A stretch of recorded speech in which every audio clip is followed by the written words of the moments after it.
The first snowfall of December had just begun to dust the small town of Maple Ridge when Emma stepped off the train. It had been 5 years since she last walked these streets. 5 years since she had seen Noah Carter, the man she once thought she'd spend her life with. Emma had changed. She was now a confident woman in her late 20s, working as a graphic designer in a bustling city. But as she walked past the old coffee shop where they used to meet, the smell of roasted beans and cinnamon brought it all back. The laughter, the arguments, and that final goodbye under a flickering streetlight. She told herself she was over it. She lied. The town looked the same, almost frozen in time. She was only home for her sister's wedding, not to relive her past. Or at least, that's what she told herself again when she saw a familiar figure across the street, tall, with broad shoulders, and that same messy hair the wind loved to play with. It was Noah, and he had seen her too. For a long, heart-stopping moment, neither of them moved. Then, slowly, Noah crossed the street, the fresh snow crunching under his boots. "Emma," he said, his voice soft, a little uncertain. She managed a polite smile, though her heart was thudding against her ribs. "Hey, Noah, it's been a while." "Yeah," he said, his breath a small cloud in the cold air. 5 years. 2 months? And 10 days, maybe. She gave a nervous laugh. "You still count. Only the things that mattered," he said quietly. That single line lingered between them, like a ghost of their past.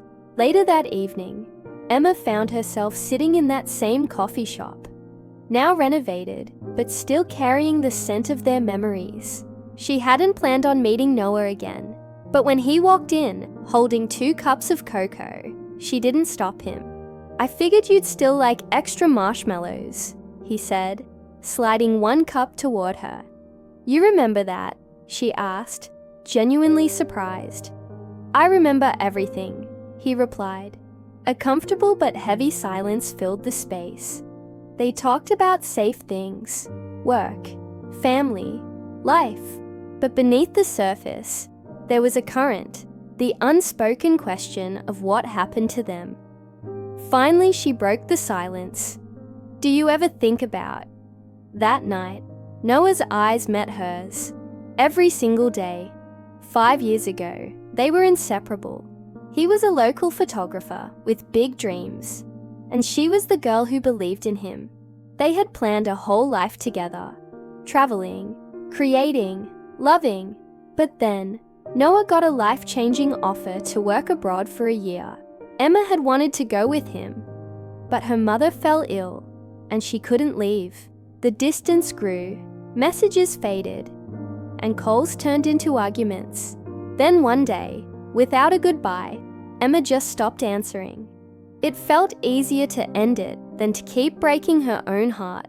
Now, sitting across from him, she saw the same warmth in his eyes and the same question he never got to ask. "Why did you leave, Emma?" he finally whispered. Tears welled in her eyes. "Because I couldn't bear to watch us fall apart piece by piece. I thought letting go would hurt less than holding on." He reached across the table, his fingers gently brushing hers. "You were wrong," he said.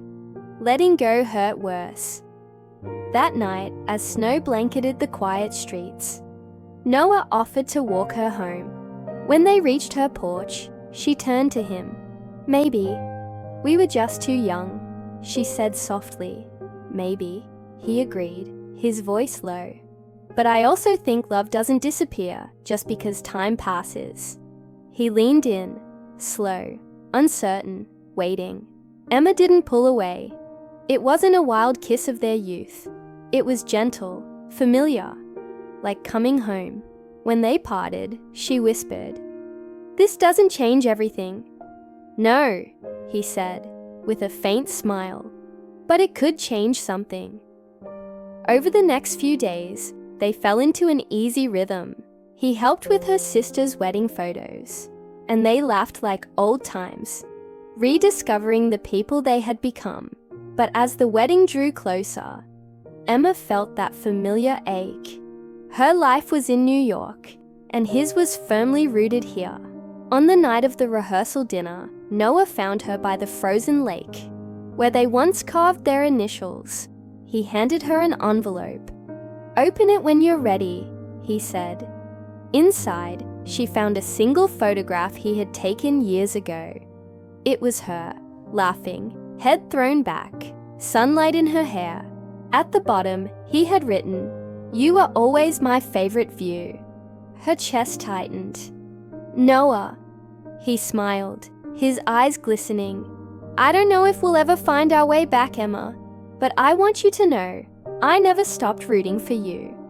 The next morning at the wedding, Noah took beautiful photos, capturing every tear and smile, including Emma's when their eyes met across the aisle. It wasn't a sad look.